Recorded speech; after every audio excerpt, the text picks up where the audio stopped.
अस्सलाम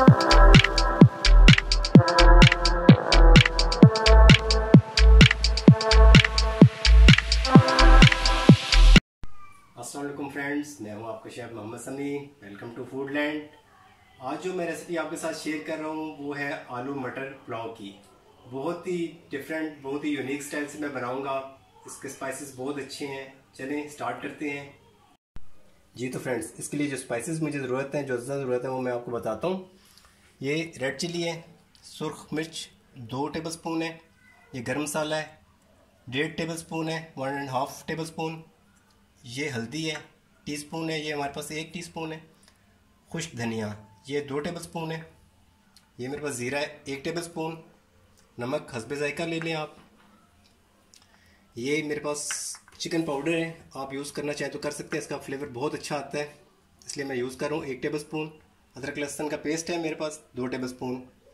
और ये आप देखें ब्लैक पेपर साबुत, काली मिर्च है, लौंग के ये है मेरे पास कुछ पीसीज हैं, तकरीबन 8 हैं, 9 से 10 काली मिर्च है और एक ये मैंने कड़ी पत्ता रखा हुआ है। यहाँ पे वेजिस में, सब्जियों में मेरे पास है 2 मैंने मीडियम साइज़ के प्याज ले लिए हैं। टमाटर मैंने 2 से 3 अदद ले लिए दरमियाने साइज़ के। 2 मिर्च लिए, सब एक साबुत रखी है, एक मैंने काट लिया इस तरह। ये मटर लिए हैं 2 प्याले के नज़दीक हैं तकरीबन। ये 1 बाउल मेरे पास मटर हैं, पाव से 1.5 पाव है तकरीबन। और ये तकरीबन 3 पाव आलू हैं। आप किलो भी ले सकते हैं, हाफ़ के जी भी ले सकते हैं, ये चॉइस पे है आपकी।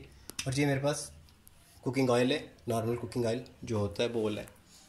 जी तो फ्रेंड्स, ये हमारे पास तकरीबन 1 किलो चावल है और इसे मैं आधा घंटा भिगोने के लिए रख दूंगा।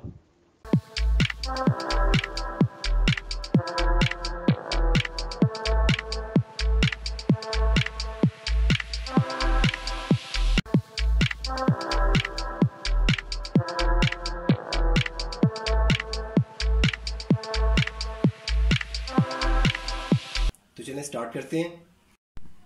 जी तो फ्रेंड्स, ये देखिए मैंने एक बर्तन ले लिया। आप कोई भी बर्तन ले सकते हो जिसमें आप इजीली बना लें। थोड़ा सा खुला बर्तन होना चाहिए, इसलिए कि आपके चावल टूटते भी नहीं हैं और इजी बनते हैं। ये मैंने रखा और इसमें मैं ऑयल डालूंगा तकरीबन आधा कप के नज़दीक। इसको हम थोड़ा गर्म होने देंगे। ऑयल हमारा गर्म हो चुका है। अब इसमें मैं ये साबुत मसाले डालूंगा। काली मिर्च थी, लौंग था, कड़ी पत्ता था, साथ ही इसमें ये ज़ीरा भी जाएगा। ये देखें बहुत इजी होता है। हमें इनको जलाना नहीं है, सिर्फ थोड़ा सा इनका कलर चेंज होगा, अच्छी सी स्मेल आएगी, ब्राउन कलर हो जाएगा इनका। साथ ही हमने उस टाइम पे इसमें प्याज ऐड कर देंगे। ये देखें कलर इनका चेंज होना शुरू हो गया। और इसमें से ये देखें बिल्कुल अच्छे से ये हो रही है, स्मेल आना शुरू हो गई। ऐसी ब्राउन हो चुका है, अच्छी स्मेल आ रही है ज़ीरे की। ये हमारे पास प्याज था, ये मैंने इसमें डाल दिए 2। इसको हम इसमें भून लेंगे 1 से 2 मिनट। अगर आप गोल्डन भी कर सकते हैं थोड़ा सा, मैंने बहुत ज़्यादा गोल्डन नहीं करूँगा तकरीबन, इसलिए कि कलर पर डिपेंड करता है। अगर आप बहुत तेज़ कलर देना चाहते हैं चावलों को तो आप तेज़ गोल्डन कर लें। मैं इनको दरमियाना रखूँगा, चावलों को बहुत एक अच्छा कलर आएगा। मैं आपको दिखाऊंगा जिस लिमिट तक करना है आपने इनको ब्राउन। मैं इस लिमिट तक इन्हें ब्राउन करूँगा। ये आप कलर चेक कर सकते हैं, बहुत ज़्यादा इन्हें जलाऊँगा नहीं। ये हमारे पास गोल्डन ब्राउन हो चुके हैं। इस लिमिट पर आके मैं इसमें अदरक लहसुन का पेस्ट है जो मैं वो शामिल कर दूँगा। अगर आप जल्दी करना चाहते हैं इनको ब्राउन तो आप नमक डाल दें इसको, साथ ही भूनते हुए ये फ़ौरन से ब्राउन हो जाएंगे। इन्हें मैं तकरीबन 1 से 2 मिनट में इस तरह मैं भूनूंगा ताकि अच्छे से इसका जो कच्चा सा फ्लेवर होता है वो ख़त्म हो जाए और अच्छी सी स्मेल आना शुरू हो जाए। इस लिमिट पे इसमें मैं टमाटर डालूंगा। ये तकरीबन अच्छे से हो चुके हैं। ये मेरे पास टमाटर और मिर्च कटी हुई पड़ी थी, ये मैं डाल दूँगा। साथ एक साबुत मिर्च है वो भी ऐड कर दूंगा मैं और इसको अच्छे से मिक्स करूंगा।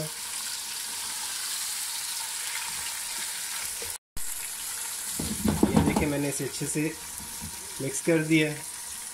टमाटर हमने भी डाले हैं। अब मैं टाइम इसमें ये स्पाइसेस ऐड करूँगा। सुरख मिर्च, ये गरम मसाला, हल्दी पाउडर, खुश्क धनिया, चिकन पाउडर एंड मेरे पास जो नमक था वो मैंने इसमें ऐड कर दिया है। इसको मैं अच्छे से मिक्स करूँगा और दरमियानी आंच पे इसे मैं ऊपर ढाँप के तकरीबन 3-4 मिनट के लिए रख दूँगा। ये देखिए मैंने इसे अच्छे से मिक्स कर दिया है। दरमियानी आंच पे मैं इसे रखूँगा तकरीबन 3-4 मिनट के लिए, इसलिए कि जो इस मैंने टमाटर डाले हैं वो अच्छी तरह इसमें हो जाए। टमाटर भी अपना पानी छोड़ेंगे और अगर आपके मसाले स्पाइसेस जल रहे हैं तो आप इसमें थोड़ा सा पानी ऐड करके इसको रख सकते हैं। मैं पानी ऐड नहीं कर रहा, ऐसे फ्लेवर में इसके पकेगा, ओरिजिनल फ्लेवर में, टमाटर के फ्लेवर में ये पकेगा और बहुत अच्छा टेस्ट होगा। जी तो तकरीबन 2 से 3 मिनट हो चुके हैं। इसे बिल्कुल मैंने हल्की आंच पे किया है और ये टमाटर आप देखें अच्छे तरीके से इसमें मैश हो चुके हैं। आप हल्का सा पानी भी डाल सकते हैं इसमें, उससे ये होगा कि आपके मसाले वगैरह जलेंगे नहीं अगर आप थोड़ी सी तेज़ आंच पे बनाते हैं। तो मैंने बिल्कुल लाइट आंच पे बनाया है। एक तो ये मेल्ट अच्छी तरह होंगे और इसका टेस्ट बहुत अच्छा, फ्लेवर बहुत अच्छा होगा। अच्छे से ये मसाला बन चुके हैं आपके सामने, ये चेक करें। इस टाइम पे मैं इसमें आलू ऐड कर दूंगा और ये मटर भी ऐड कर दूंगा और आंच को मैं तेज़ कर दूंगा और इसको मैं अच्छे से मिक्स कर दूंगा। और यहाँ पर ये है कि अगर ये मैंने फ्रेश मटर लिए हैं, अगर आपके पास फ्रीज़ हुए मटर हैं तो आप ऐसा करें कि इस टाइम आप पहले आलू डालें, उनको अच्छी तरह भून लें तकरीबन 3-4 मिनट और उसके बाद मटरों को ऐड कर दें। मेरे पास फ्रेश मटर है, ये थोड़ा सा टाइम लेते हैं, इस वजह से मैंने दोनों को इकट्ठे ही डाल दिए और इनको अच्छे से मिक्स कर रहा हूँ। ये देखिए कितना अच्छा से इसका कलर आ रहा है, ये देखें। अब मैंने अच्छा सा कलर दे दूंगा और ऊपर से ढक दूंगा तकरीबन 4-5 मिनट के लिए। ये जी तो फ्रेंड तकरीबन 3 मिनट हो चुके हैं, मैंने मिक्स करके ये ढक दिया था। ये देखें आलूओं ने पानी छोड़ दिया है और इसे मैं अच्छे से 4 से 5 मिनट भून लूँगा, इसलिए कि आलू भी गल जाएंगे और इसकी जो स्पाइसेस मसाले हैं वो सारे इसमें फ्लेवर में अच्छे तरीके से जज्ब हो जाएंगे। इसे मैं तकरीबन 4 से 5 मिनट इस तरह भूनूंगा। मीडियम फ्लेम पे मैं भून रहा हूँ, बहुत तेज़ पे आप भूनोगे तो प्याज आपके जल जाएंगे, मसाला जो वो सारा बर्न हो जाएगा, जल जाएगा। इसको मैं तकरीबन 4 से 5 मिनट इस तरह भून के उसके बाद मैं चावल ऐड करूँगा। जी तो फ्रेंड ये देखें अच्छे से इन्हें मैंने कुक कर लिया तकरीबन 4 से 5 मिनट के लिए। अच्छा सा इन्होंने देखें ऑयल छोड़ना शुरू कर दिया, ऑयल भी छोड़ दिया और अच्छे से ये कुक हो चुके हैं। प्रॉपर पूरे गले नहीं है, कुछ तकरीबन 70% ये गल चुके हैं, 60 से 70%। अब मैं इसमें इस टाइम पे आपने पानी ऐड करना है। ये देखें ऐसे हमने इसमें पानी ऐड कर दिया है। अब मैं इसमें चावल ऐड करूँगा, ये इस तरह से देखें। ये मैंने चावल ऐड कर दिए और अब इसे मैं इस तरह अच्छे से मिक्स कर लूँगा। इस तरह मैं मिक्स करने के बाद इसकी आंच तेज़ करके और तकरीबन इसका पानी इतना होना चाहिए चावलों का कि तकरीबन 1 इंच तक चावल से ऊपर होना चाहिए पानी। चावल नीचे हो और 1 इंच पानी ऊपर हो तकरीबन, तो बहुत अच्छे ये चावल आप पक कर आएंगे। और इस लिमिट में मैंने आंच ऊंची की हुई है और इसको मैं ढक दूंगा जब तक इसमें बॉयल नहीं आ जाता। ये 4 से 5 मिनट हो चुके हैं, मैंने ढक्कन उठा लिया इनका और ये इस तरह आ चुके हैं। ये देखें कितने अच्छे से ये आपको चावल नज़र आ रहे हैं। ये इसको मैं इस तरह मिक्स कर लूँगा। आपने बहुत ज़्यादा वो नहीं, चम्मच नहीं मारनी इसमें, ये एक तरीके से करना। ये किया और ये नीचे वाले ऊपर आ जाएंगे, ऊपर वाले नीचे चले जाएंगे चावल अच्छे से, और ये इस तरह एक इनका बन जाएगा। इसको हम बॉयल देंगे अच्छे से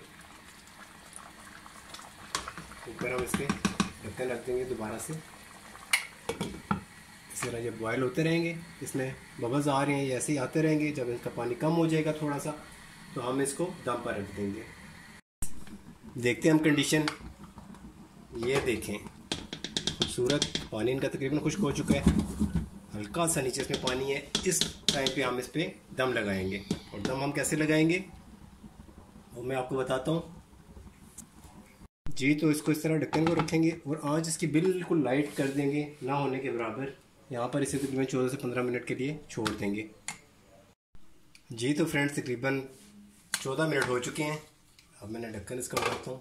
वाह माशाल्लाह, बहुत अच्छे से ये देखें बनकर रेडी हो चुके हैं। ये देखें बिल्कुल भी चिपके नहीं है, बिल्कुल भी टूटे नहीं। मैं आपको भी डिश आउट करके दिखाता हूँ जी। तो फ्रेंड्स ये देखें आलू मटर पुलाव बनकर बिल्कुल रेडी हो चुके हैं। कितनी अच्छी लुक है, ये देखें बिल्कुल दाना दाना अलग है इसका। ये बिल्कुल भी जुड़े नहीं है, टूटे नहीं है आपस में। बिल्कुल आप ट्राई कीजिएगा, बताइएगा आपको कैसी लगी रेसिपी, कमेंट्स कीजिएगा। मेरे चैनल को सब्सक्राइब कीजिए, लाइक कीजिए, शेयर कीजिए। मिलते हैं फिर नेक्स्ट रेसिपी में। ओके, अल्लाह हाफिज़, टेक केयर।